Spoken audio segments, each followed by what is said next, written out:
This video will walk us through getting OSVR integrated into an existing Unity project. There are a couple of files we'll need to download before we can get started. From osvr.github.io, click on the Developer Download section.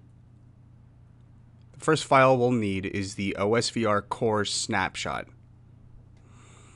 Click on the link Download OSVR Core Snapshot Builds.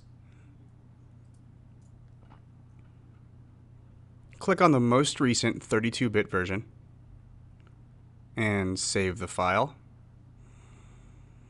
I'm already saved this file, so I'm going to click Cancel.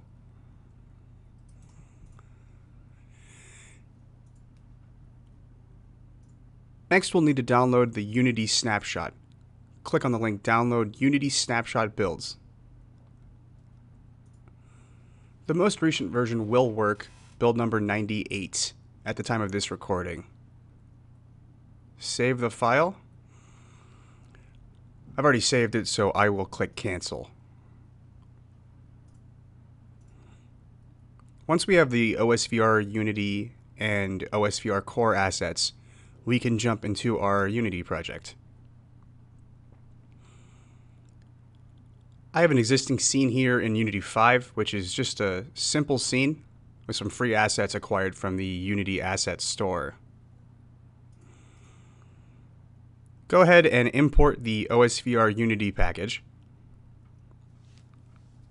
Extract the file we just downloaded. The OSVR Unity package is located inside the extracted folder. Drag that into the scene and Unity will prompt you to import it.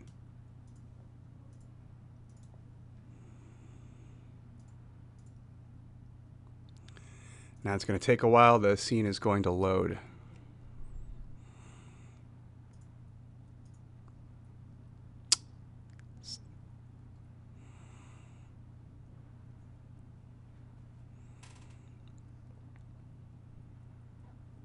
Okay, that created a folder in our Unity project called OSVR Unity. Inside that's a folder called Prefabs. There are two prefabs we need to bring into our scene to get OSVR working. The first one is Client Kit. That requires a unique identifier supplied in the App ID field in the inspector. We can put anything in there, but convention is used to a reverse domain name. Something like org.osvr.unity example will work. That's it for the client kit. Next, all we need is a camera. Drag the VRD display tracked prefab into the scene. I'm going to rotate it 180 degrees so we are looking at the house. One thing to note, if you take a look at the display interface component attached to the VR display tracked prefab, you'll see a slot for the JSON descriptor file. By default, it's configured for the Hacker Development Kit, which is what I'm using. But if you were to use a different head-mounted display, you would want to specify a different descriptor file. You can find more documentation on that on the OSVR website.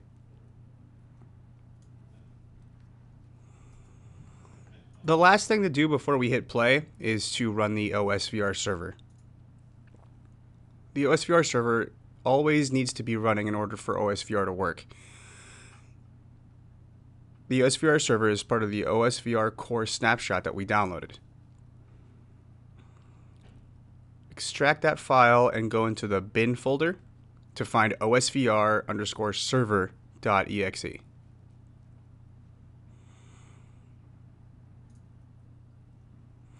Before running that, there is one other important file to note, and that is the OSVR server config JSON file. By default, it's configured to work with the Hacker Developer Kit, so once again, I won't need to modify it now, but if you were using a different HMD or additional peripherals, you would need to edit the OSVR server config file.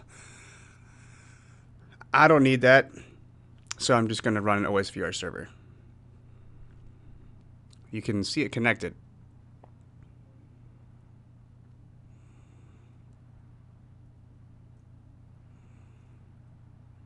the OSVR dev kit, we can minimize the window and go back into Unity and click play.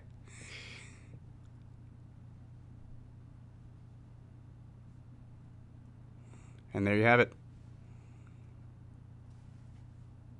I can move the HMD around. View the updates is as simple as that.